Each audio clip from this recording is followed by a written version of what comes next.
이름은 나의 존재와 인격과 명예를 상징합니다.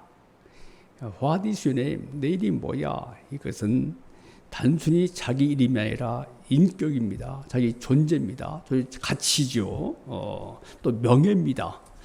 특히 히브리인에게는 성은 없고 이름만 있습니다. 아브라함은 성이 아니라 이름이에요. 아브라함 하면은 고상한 아버지, 아브라함 하면은 열국의 아버지, 그리고 이삭 하면은 웃음, 그리고 베드로, 게파스죠. 그런 이제 아람어로 그런 반석이라는 뜻입니다. 뭐 시몬 하면은 뭐 흔들리는 갈대 이런 뜻이죠. 예.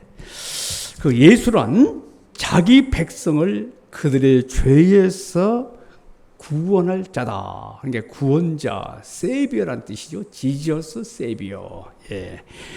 우리는 예수 이름으로 구원을 받습니다. 맞습니까? 우리는 예수 이름으로 승리를 얻습니다. 우리가 예수 이름으로 기도하면은 기도 제목이 응답을 받습니다. 언제나 예수님은 우리를 손잡아 주십니다. 예수님은 가장 귀한 이름입니다. 우리는 이 예수님의 이름으로 복음을 전하고, 그리고 하나님께서 는 예수 이름 앞에 모든 사람들을 무릎을 꿇도록 하셨습니다. 예수님은 33세의 젊은 생애에 소중하고 가장 귀하고 값진 이름을 남겼습니다. 자, 그렇다면 나는 어떤 이름을 남길 것인가? 어떤 이름을 남길 것인가? 생각을 하면 좋겠습니다. 후손에게 어떤 이름을 남길 것인가? 나의 묘비에 어떤 글을 남길 것인가? 나는 후대에 어떤 평가를 받을 것인가? 나의 이름이 충성스러운 사람으로 기록될 것인가? 아니면은 명예롭지 못한 이름으로 남길 것인가?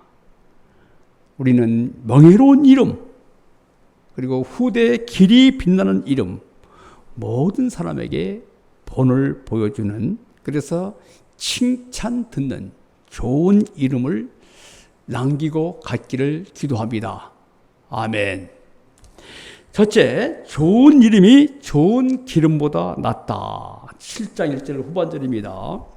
좋은 이름이 좋은 기름보다 낫다. 예. 좋은 기름은 재물과 부와 소유, 돈을 의미합니다. 재물은 귀신도 움직일 수 있다는 말이 있을 만큼 돈의 위력은 아주 대단합니다. 그래서 사람들은 본능으로 재물을 모으고 추구합니다. 그래서 재물을 모으는 길이 있다면 수단과 방법을 가리지 않습니다. 성경은 재물 자체를 죄악시하지 않습니다. 그렇지만 성경은 좋은 기름보다 좋은 이름이 낫다라고 말씀합니다. 좋은 이름이 낫다. 예. 그리고 우리 속담에 호랑이는 죽어서 가죽을 남기고 사람은 이름 석자를 남긴다는 말이 있습니다.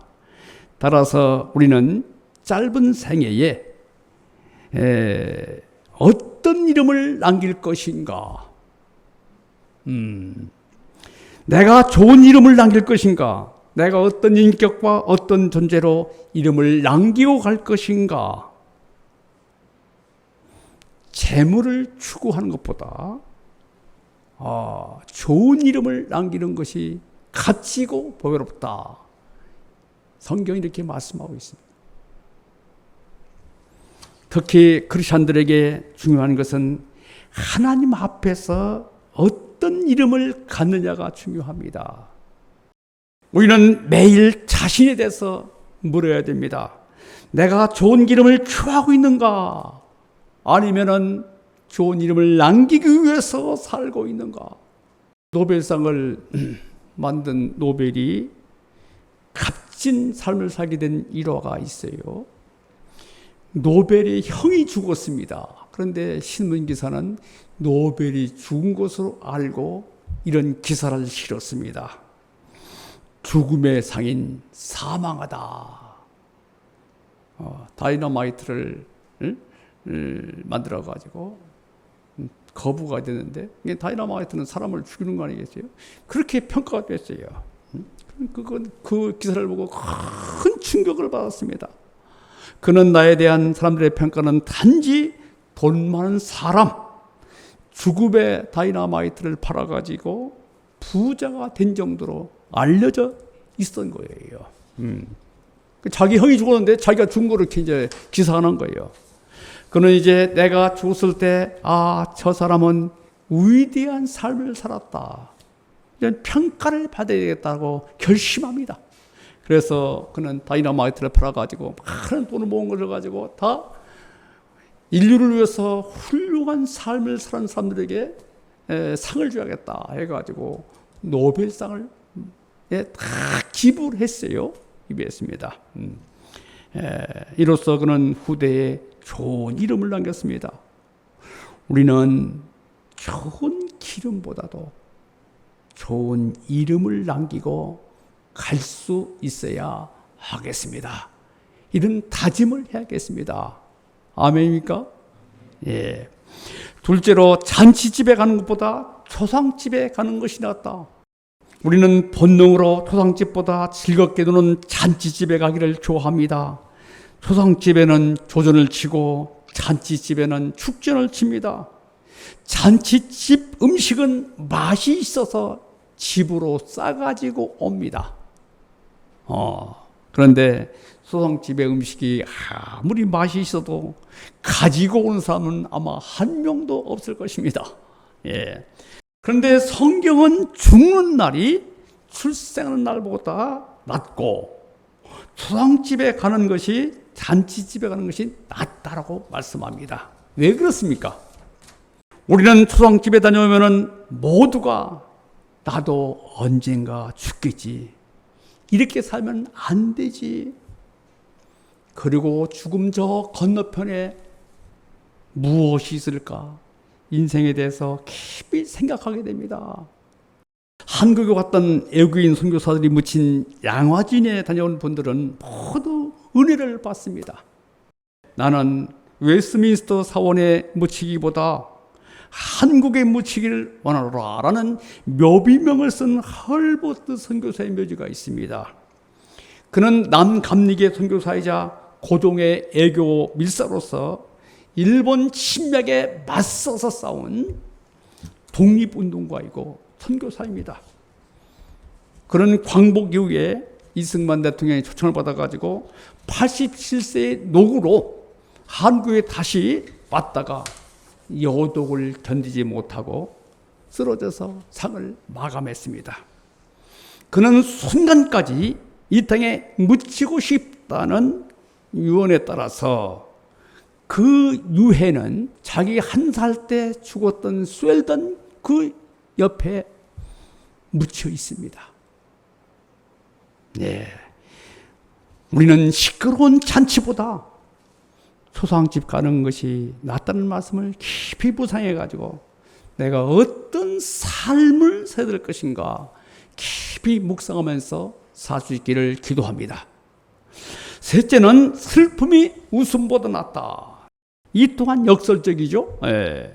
티 없이 맑고 밝은 웃음은 모든 일을 즐겁게 합니다. 그래서 직장마다 스마일 운동을 벌이고 있지 않습니까? 웃음은 즐거움을 줍니다. 그러나 웃음 뒤에는 가식이 있는 경우가 있습니다. 그러나 슬픔은, 울음은 가면이 없어요. 물론 악의 눈물이라는 말도 있지만 거짓이 없습니다. 슬픔과 눈물은 진실합니다. 슬픔과 눈물은 감격스럽습니다. 눈물이 마른다는 것은 감격이 사라진다는 거예요. 우리는 하신 대로 눈물을 많이 흘려야 됩니다. 예수님도 우셨습니다. 회개하는 예루살렘을 향해서 우셨어요. 예레미야는 이스라엘 백성들의 죄악으로 인해서 눈물이 그칠 날 없었습니다. 예수님의 눈물 얼마나 숭고합니까? 예레미야의 눈물 얼마나 고귀합니까? 실없이 웃는 사람보다 우는 사람이 진실합니다. 눈물을 흘린 사람만이 인생의 기쁜 뜻을 알 수가 있습니다. 슬픔 속에서 하나님의 은혜를 깨닫게 됩니다. 시편 저자는 원수의 목전에서 내 잔이 넘친다라고 말씀해요. 기쁨 속에서는 하나님의 위로가 없지만 슬픔 속에 하나님의 위로가 있습니다. 승리자 속에서는 하나님의 위로가 없지만 실패 속에서 하나님의 위로를 얻을 수가 있습니다. 희망 앞에서는 위로가 없지만 캄캄한 절망과 무망 속에서 하나님의 위로를 받을 수가 있습니다.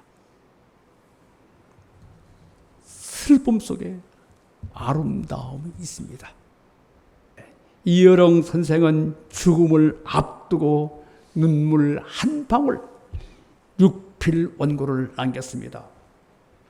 그는 평상에서 자신에게 남은 마지막 말을 찾다가 눈물 한 방이라고 했습니다. 그는 눈물을 이렇게 말하고 있는 거예요. 눈물 한 방울은 마음의 표현이다. 눈물 한 방울은 심장에서 시작한다. 자신을 위한 눈물은 무력하고 부끄러운 것이지만 나와 남을 위해서 흘리는 눈물은 지상에서 가장 아름답고 힘있는 것이다. 자신은 자신이 연민인데 나를 위해서는 내가 어떤 존재인가 깊이 생각한다는 것이죠. 예.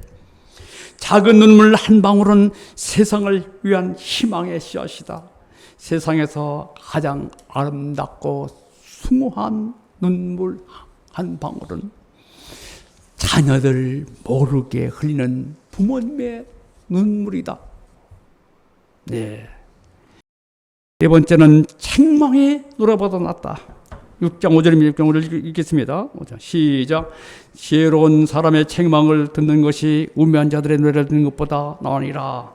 여기에서 노래는 세속적인 노래를 뜻합니다. 요즘 많은 사람이 노래방을 찾습니다. 뭐 가면 무슨 쓰고서 뭐 노래자랑 하고 있잖아요. TV에 보면은요. 그런데 성경은 이런 노래를 듣는 것보다 책망이 낫다고 말씀합니다. 사실 책망이 노래보다 낫다고 여기는 사람은 거의 없을 것입니다. 이를 깨달은 사람은 정말 지혜로운 자다라고 말씀합니다. 책망은 아무에게나 하지 않습니다. 아무에게나 할 수 없어요.